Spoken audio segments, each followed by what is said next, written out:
All right, so I've been all animals so far, Okay. and I thought, well, let's see where we are on some of the research for the parent tip this week Okay. about animals. And this has been interesting for me because I've had a long-going argument with my brother-in-law, who's a judge up in Virginia, who's a germaphobe and doesn't like dogs, cats, animals in the house of any kind. And my niece and nephew were growing up in this dogless, catless, petless household, and my sister really wanted them, and I kept showing him research that this helped. He finally relented and got a dog. Now the kids have grown, they're out of college. My sister still happily has the dog.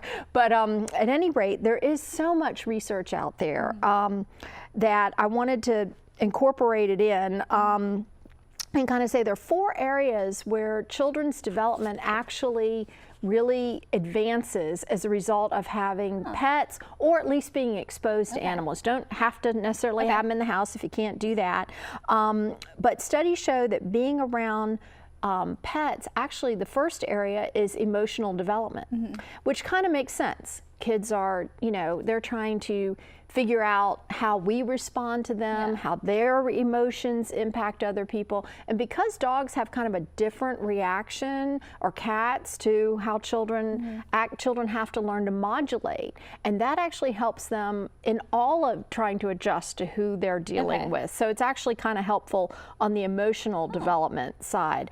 The second area of child development that benefits is social skills. And you might think, well, really, because, you know, social is people. But children have to learn to communicate like they do in emotional ways differently than they do. And so that actually helps them improve their own communication skills. Now, the third area may surprise people, but I especially want to give a shout out to the parents of daughters in this one, that actually being the presence of animals can improve cognitive skills. So how does that work, and why am I signaling out girl moms? Observing animals in their natural environments or caring for pets can actually stimulate curiosity about biology, animal behavior, and the natural world. Okay, so how many little girls want to grow up to be a vet? Right? Okay. Yeah, my baby cousin Harper, she wants to be a vet. Yeah. And so that's a great way to lean in on STEM, because we lose so many little girls when they get in the upper elementary school and middle school who lose interest in science. That happened to me. I wanted to become a pharmacist or a pediatrician because I was there all the time. I was always sick. And then I was like, wait, I can't do math or science, so it's not working out for me.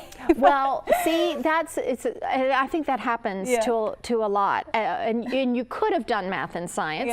You are clearly where you're supposed to be in life. I agree. But yeah, I mean that, and so if we kind of know that could be coming for our girls around the corner, that we can use that innate interest to start talking about, even if you have to get online and Google yourself and figure out, or ask your chat bot, you know, and try to stay ahead of your young daughter, maybe talking about, you know, well, you know, when an animal is sick, you know, the body's made up of cells, what kind of parts of a cell are there? I mean, you can kind of go there and make it fun while they're little, and that will stay with them. I don't know that it'll sustain them all the way through veterinarian school, but that interest in science, when children can hook it to something in their lives, it makes it real for them, and it makes them so that's animals leading to science education.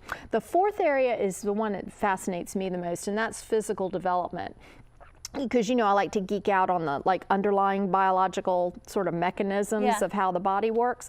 The study suggests that children who have pets or engage in animals with animals regularly have lower stress levels, which of course is always helpful for development, because we know that when children have high stress or high cortisol coursing through their bodies, that it can actually impact brain development. I mean, that we see that with children who are in intense poverty and don't come out of it, and that we see those kinds of development. So this is, besides the physical activity of walking a dog or cleaning the cat pan, the latest research is finding that children who interact with pets have a more robust immune system and reduced risk of allergic diseases.